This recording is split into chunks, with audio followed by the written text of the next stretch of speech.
Congratulations on the constellation, by the way. Thank you.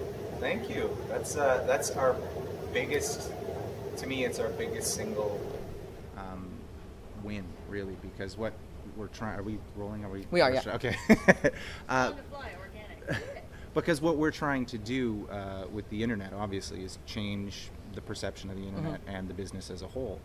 And the Constellation Awards is something that's only ever been TV and film. So this is the first web series or web-derived content to ever be nominated for this award, and it's a national Canadian sci-fi thing. So finally, there is a web series that's being considered in the same vein as television and feature film. And didn't you guys win something? We're still nominated. It hasn't come out yet. I think it's June That's right. 4th. And you are nominated for a constellation outside of Divine. Yes, for Supernatural. Yes. Yeah. Do you ever get surprised that the show's still running? Yeah. I mean, it's the longest job I've ever had in my life, in anything before film, after film, at all. So I mean, it's crazy, but when you look at the fans and you look at the talent that's driving the show, I mean, it kind of makes sense. When you look at everything else out there, even if it's not your cup of tea and you don't really like that sort of genre of show, when you watch it, it's got the look and polish of a feature film. It does. So even if you don't like it, everyone sort of has to sort of take their hat off. And there's say, story. And there is story behind it, right? It's character driven. It is character driven, absolutely. And you're starting to see all of that sort of genre stuff that when we were kids, the comics and the horror and that sort of thing is now becoming sort of mainstream. I guess it makes sense because now we're the purchasing. We're the ones buying We're the the ones buying it, totally. Saw that all through the con this weekend. I'm sure, right? It was cool. Yeah. But, well, first, tell everybody who you are. My name's Ivan Hayden. I'm the director, creator of Divine the Series. Which is, as everybody knows, my new favorite horror web series. I've loved that show. You little Beautifully so-and-so. shot. Thank you. Beautifully gory. It was, indeed. It's one of the things I actually said the gore is like our other character. It totally is. You know, it really is important because when you're dealing with all of that,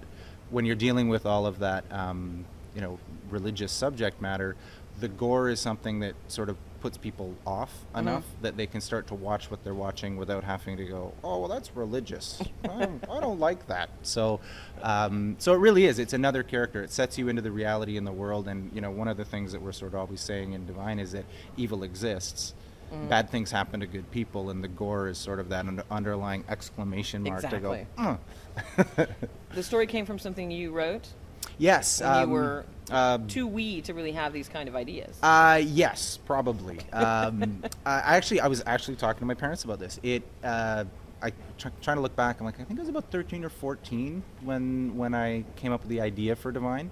It was about the time that I was being confirmed in the Anglican Church, and my parents always said, you have to go and be confirmed, and after that you can decide what you want to do, but this is how we were raised in our culture, so here we go. So it's also at the time when you get into high school and you start actually getting science and that sort of thing. So I was being told one fantastical set of things and being told another fantastical set of things, and each one saying the other one wouldn't be right, and I'm sort of going at that age going, well, I'm never really going to be out there in space to physically see the Earth go around the sun any more than I'm going to be able to go back in time and go, yeah, Jesus was a real guy and he was the Son of God. So probably, talking with my parents, this was that sort of going back in time and trying to figure those things out as a kid. So, did you just hold on to that story for all this time before you, or was it something you were always wanting and trying to make, or did it gestate for years? I have like probably a million of those sort of stories in my head that I always have wanted to make, and specifically for me, they're sort of scenes.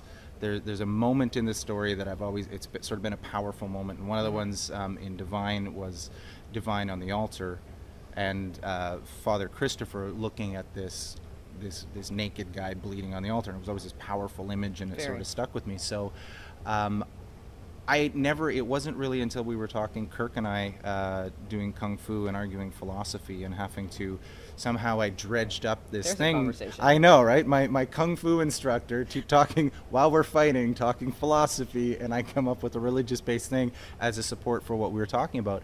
And we talked about the story and what if he did this, and we started to argue philosophy around this whole story idea. And then we just sort of said, well, why don't we make it? And it really wasn't until that moment that it came to me that I could make my own movie. I've always sort of been a visual effects guy and worked in film on other people's projects, and hoped someday to direct someone else's project and that sort of thing. And it just sort of came to me like, you know what, I can do this myself, you know, so off we went. It's a striking way to start a show. Yes.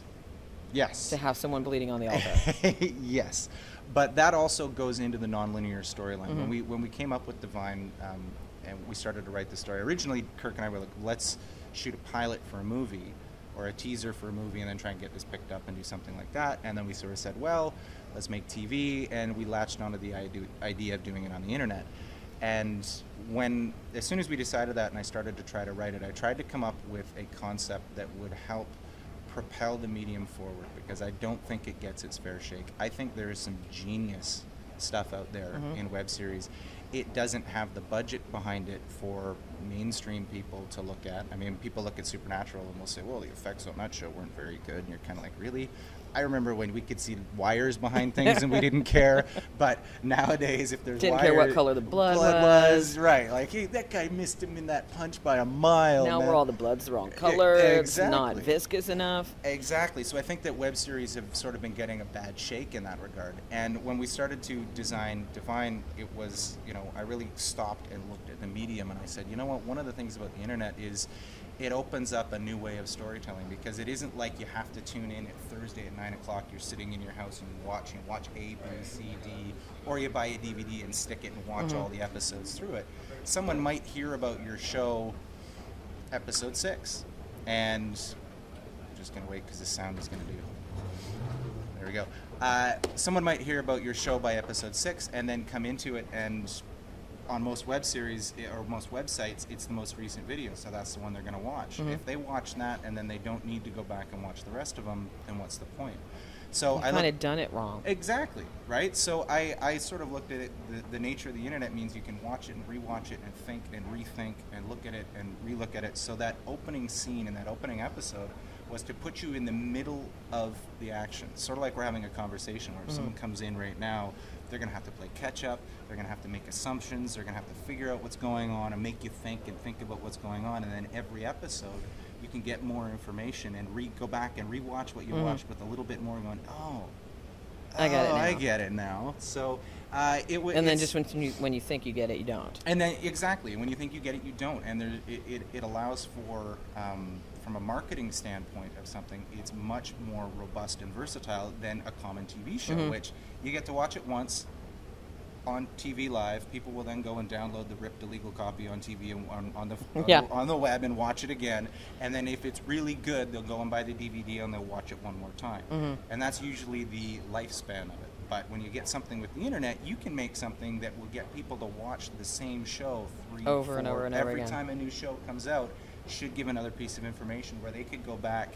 You could start watching Divine at episode 6, and if you watched that one first and then watched episode 1, you'd have a totally different experience of the show than if you started with episode 1 and watched it right through that way. So, but neither one of them detract from the rest of the storyline. Agreed. Right? So that was sort of what we were trying to do, was create something that would be different and show the power of the internet and the marketability of it. If we're trying to do something that is set up for advertising, then people putting their advertising dollars into something that you can watch 2 to 3 times, you know. So, wow, that was long-winded. Take a breath. Okay. You pulled from a huge Vancouver talent pool. Yes, we did. Very talented city. Yes, it is. And you did that not only for cast but crew as well. Certainly, yeah. Did you feel that you had to do that, or was it something you wanted to do, or was it just happened organically? Divine really took on a life of its own. It really was sort of an organic thing. Jason, well, I mean, from the scripts, like, once we had them done, I just took it to Misha, and, you know, as a friend, and I'm like, because, hey, bud, we're out having beers and sort of lamenting our amount of creative involvement in the shows and the things that we work on. Sometimes we get more, sometimes we get less, and wouldn't it be cool if? So I said, hey, I wrote Divine to be a character piece for actors. What do you think of this? And I gave him, I think it was episode 3. And then he goes, do you have any more? I'm like, yeah, okay. So I gave him the next, and then finally he's like, I'd play this guy. And we were like, oh, wow. And it was actually, there's been a couple of those oh shit moments where you're like, wow. Like one was when Kirk and I said, let's do it. I'm like, oh man, now we actually have to do it. Now we're going to do it. Misha came on board and like, oh wow, now we really have to do it. And then when Jason Fisher came on board, it was like, oh wow, now I really better not suck as a director. But after that, when we started casting, casting was amazing, and it was a big learning experience because the first two we cast ourselves. The second two we had Michelle Allen as a casting director, so we got much more access to people. And the crew came on board. Friends of mine from Supernatural that I've worked with for years. Chris Kopinski came on board, who's directed in web series, and he did Grease, and he's done a bunch of other stuff as well. And the rest of the crew just like came out of the woodwork and latched on to Divine like it was, and made it something that like I know it sounds really cliche to say we couldn't have done it without the crew, but really we couldn't have. You know, it's at that point like at that point I'm you know, refinancing my condo and trying to find out how we're going to pay for all this stuff, and everything's costing money, and there's more and more bills coming in. I'm going, oh my god, oh my god, oh my god, and you have these people that just, I mean, the first two we shot, it was minus 15 with the wind chill. It was like minus 25 degrees, snow's coming, the coldest like winter on record. Everyone's volunteer. Not one person failed to show up. For like nobody was. Wow. Late. People actually paid cab fare of their own dollar to get there on time. Like it was that sort of passion where you're like, when you have that drive behind you and you got all this money riding on it, you're putting all your life savings into stuff, and suddenly you go, oh, we can do this. Yeah, we can do this. And we can do this. How could you not do this? And it shows, I think, in every frame on it does. You know, like it, top to Your bottom. DP is amazing. Yes, he is. Yes, Beautifully he is. shot. Yeah. That confessional scene, Yes. gorgeous. Yes. Yeah. I can see that light cross. Yeah. Yeah. All the time, just as easily as if I had watched the episode 5 minutes ago. That's awesome. Really beautifully shot. That was one of those things, you know, obviously we have the whole comic book sort of thing, and that was one of those shots where I was talking to him, I want to get this cross sort of thing looking on it. He's like, yeah, I know exactly. Because you wrote this as a graphic novel. Yes. Yeah. And I mean, we actually, Kirk and I wrote a seven issue graphic novel that we were going to try to release before we released Divine, but we just realized very quickly that trying to learn how to do web series and trying to learn how to do graphic novels at the same time probably wasn't a good thing, so we shelved it. Trying to learn how to do web series. Do you find it different from working on a successful television show? Yes, the business model is totally different, being that there isn't one. I'm so glad that you say that, because we hear a lot, and you've heard us talk about it on the show. Yep. You see a lot of people talking about things in such a way that it feels like they're trying to pigeonhole television onto the web and push it that way and use the same business model. You can't. It's not the same.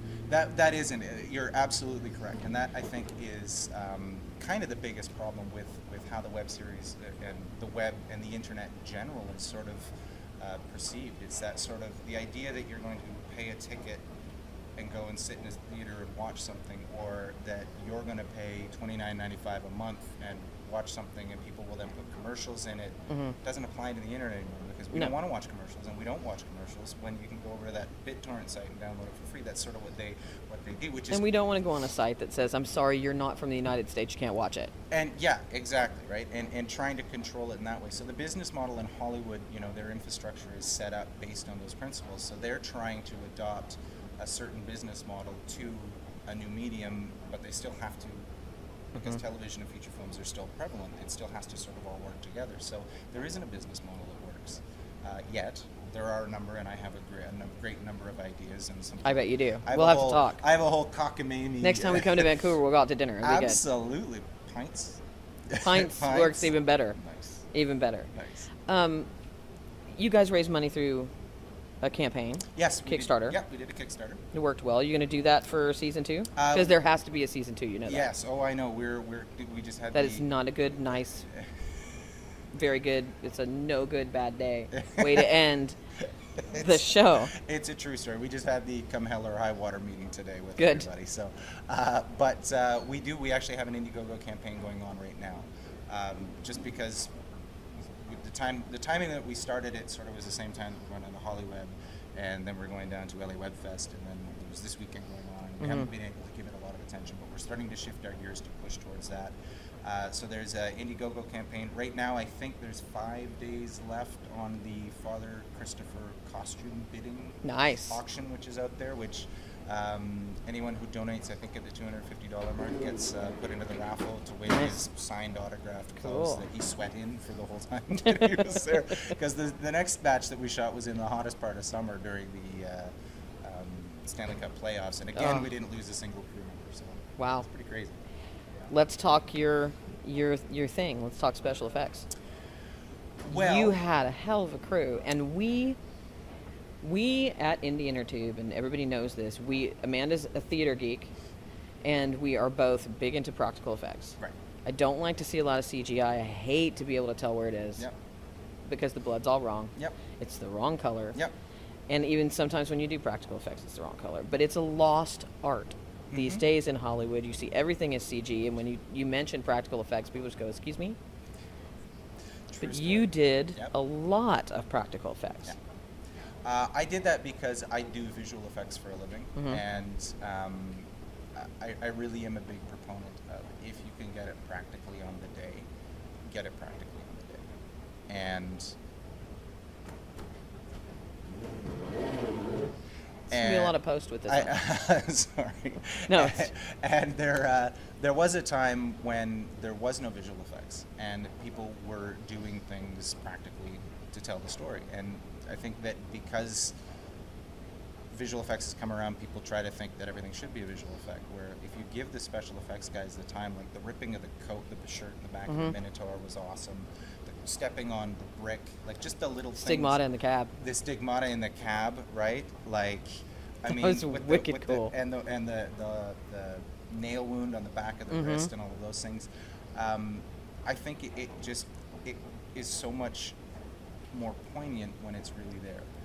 And then you use visual effects as sort of just the engine to propel the machine. The machine is already there. The car looks sexy. It's there. The engine's under the hood, which is the visual effects, the post-production, color timing.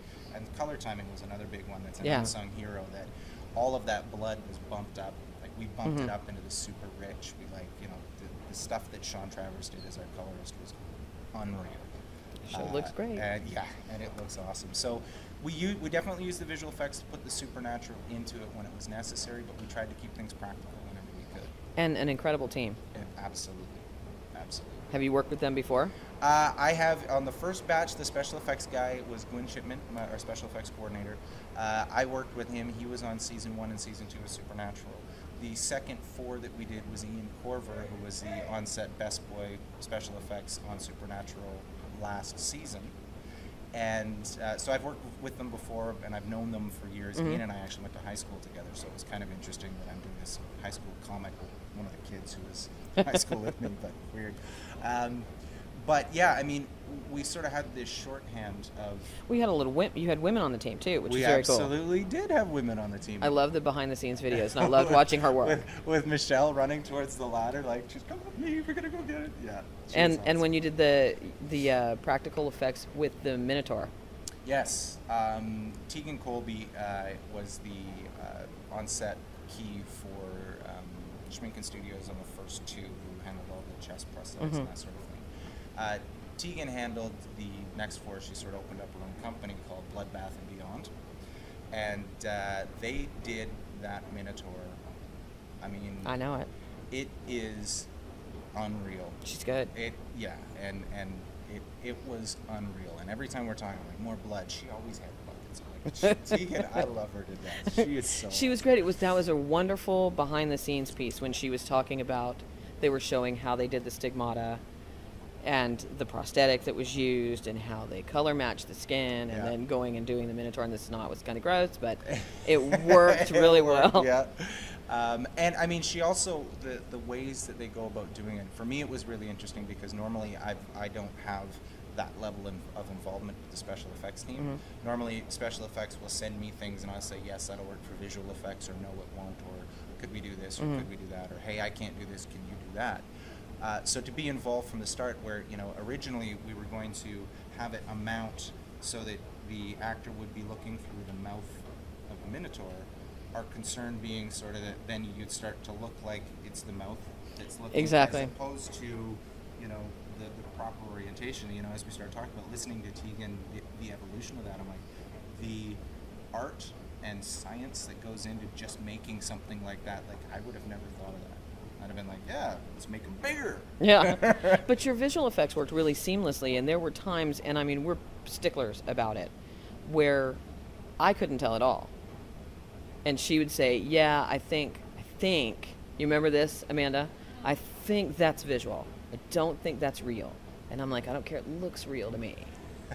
With the like Minotaur? no, not with the Minotaur. The mantis spinning with the entrails. Oh yeah, the entrails were all CG. They were completely You nailed it. generated. Yep. Yep. I didn't care. It was wicked cool. I'm like, I don't care if that's real or not. That and the creepy baby. There's been a couple things that when Jason read the scripts and he's just like, dude, we can't do that. Like, no, man, we have to do it. And I think it was I wrote in the script that she rips his entrails out like a Chinese acrobat ribbon dancer. It was close to that. That was so. It looked amazing. Were you not thrilled with the way that turned out? I still giggle every time I see it. I really do. Because she comes around, I'm like, that is, oh man, that's awesome. And who's expecting that, right? You're just not. At that moment, you're like, what? And where did that baby come from in your head? Just, do I even want to know? No, I'm a little. Watching Divine, and this is about the best compliment I could give, it's like playing my favorite video game, which is Dead Space, which to me is one of the goriest, grossest, over-the-top video games I've ever seen, and Absolutely. I love that franchise. Absolutely. And Yeah. that's what it was like. Just Wow. the sound and the gore and the ratcheted up colors and just everything looking so surreal. I loved it. Wow, thank you. You're I take it That's you've seen the game. I have, absolutely. That is a huge compliment. And that's what it was like. And we had a hard time recommending it to some people because they would have loved the story, but they couldn't deal with the gore. Yeah. And I'm just like, you know what? You need to just bite the bullet and watch it because it's worth it. Yeah. Well, I think that, you know, that's sort of part of the problem that when you look at, you know, Divine and why we haven't been to pick up at something like that is that opening episode, and the first line is swearing. Mm-hmm. Right? And I had a big debate, and I still debate back and forth whether I like, because I was going to pull the line out and not have her swearing at the start of it, But she would. that's exactly it, right? It's real. She would. That's what she's there for, and it's that whole relationship that she has with Divine, where she's like, effing, and Divine's like, don't swear, stop doing that. Like, you know, it's like he's trying to show her what to do, and to not put that in just felt wrong to me. Kudos to you, too, to make it that his issue with the priesthood and not doing what he needed to do and whether he went back to be the gay issue. Yes. I was really impressed that you went there and that you treated it with such respect. Yeah. That, you know, I loved it when he finally got to that, spoiler alert, the line that I let him die. Yeah. Yeah. Because I couldn't For my job. tell him what he needed to hear. Yeah.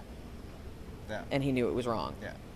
That was such a good beat in the story that you just were like, oh, of course it's that. Yeah, and it's funny because for me, there's every episode. There's a line in every episode that sums up that whole what that episode is about with a single line, and that is the one from that episode.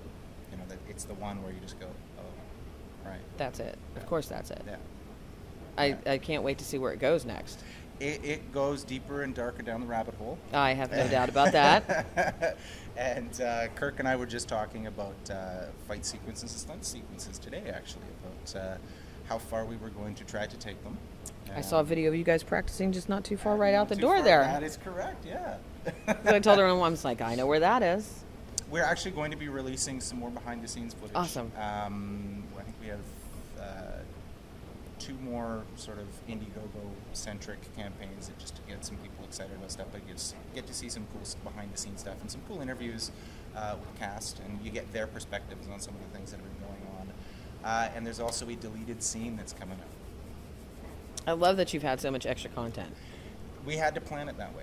To get people interested. Yeah. Keep talking. Yeah, and it's something that because we only have 60 minutes, we don't have something that's at a DVD distributable level yet. So if you're going to make a web series, make sure you make your web series for the purpose of what you're trying to do.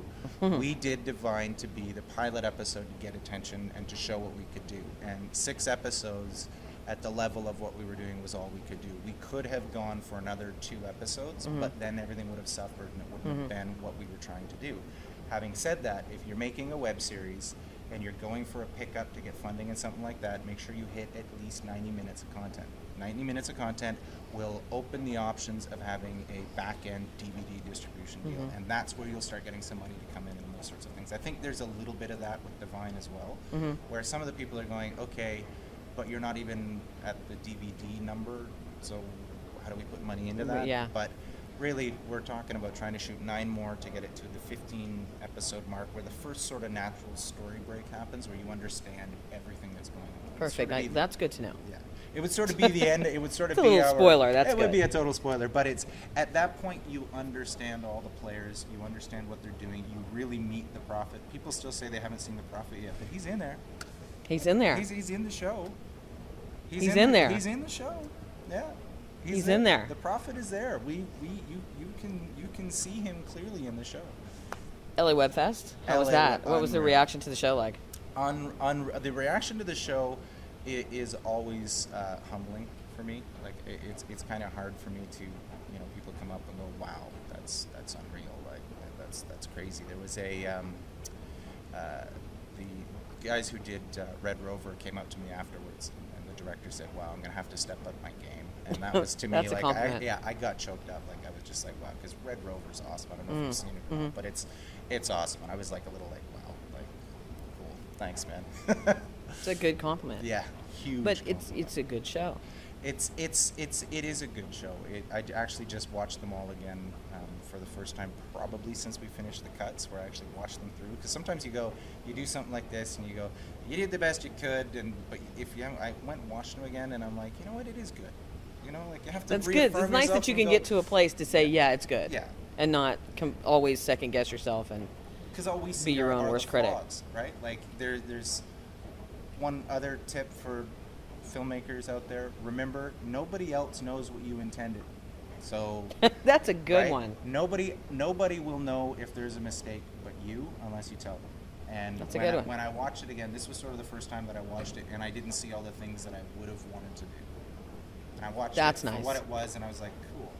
That's I nice. like it. It's good. It's such a complete piece of work. It's beautifully shot. The special effects are good. The music. visual effects are good. The music's incredible. Nickel, thank you. He's unreal. I want more. Yeah, we all want more. I had actually been a lapsed Supernatural viewer, and watching Divine made me want to watch Supernatural again. Really?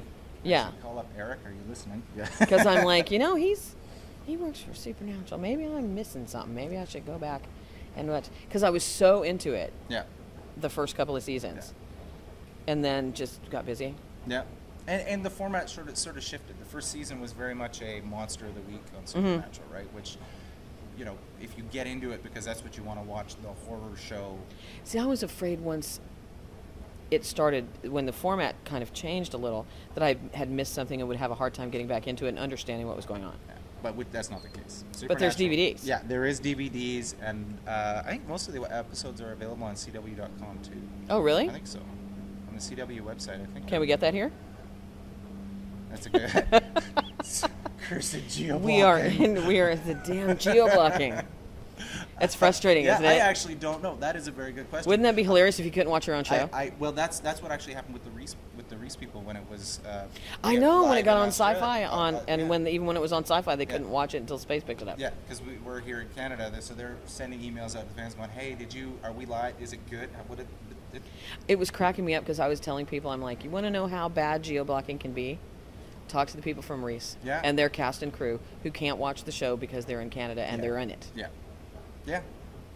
Yeah. I said that's a whole ironic thing going on that's just not funny, haha.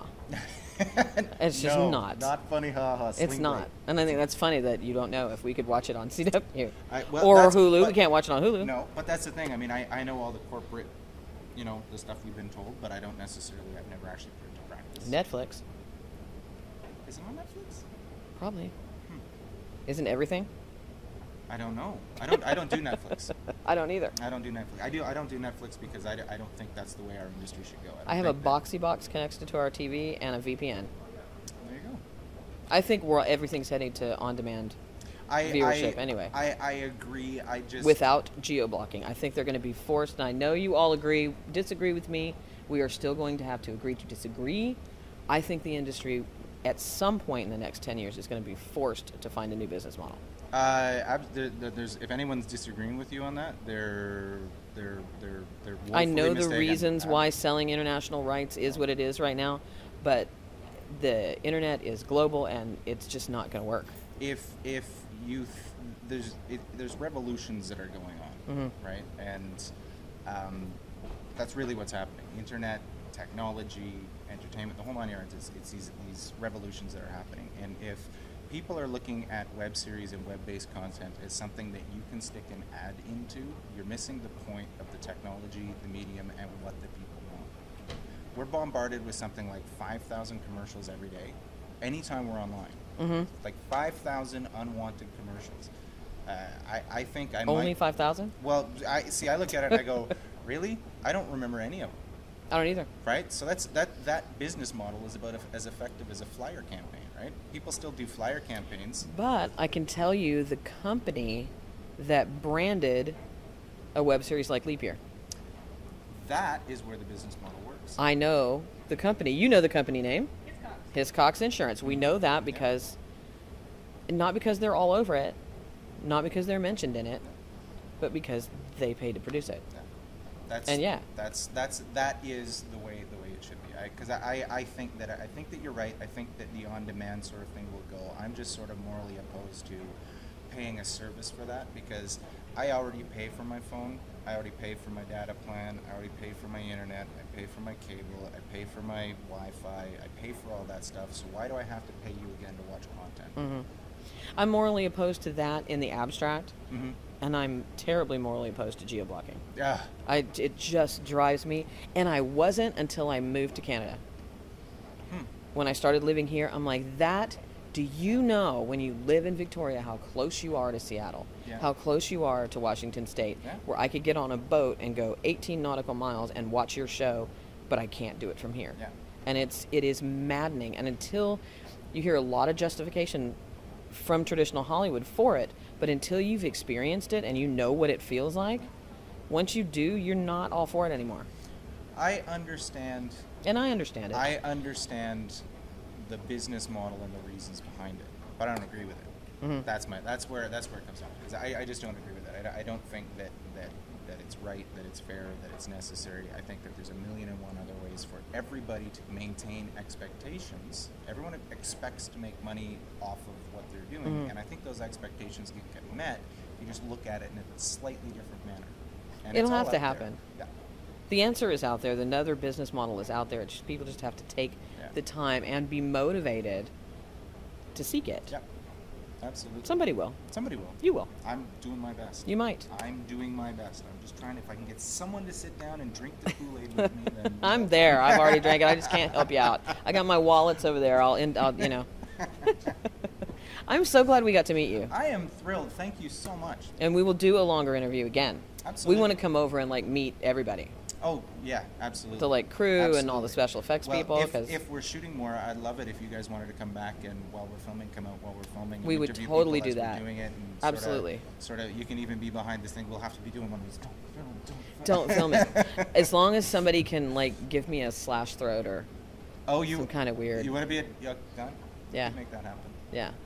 Cool. Awesome. Thank you. Thank you.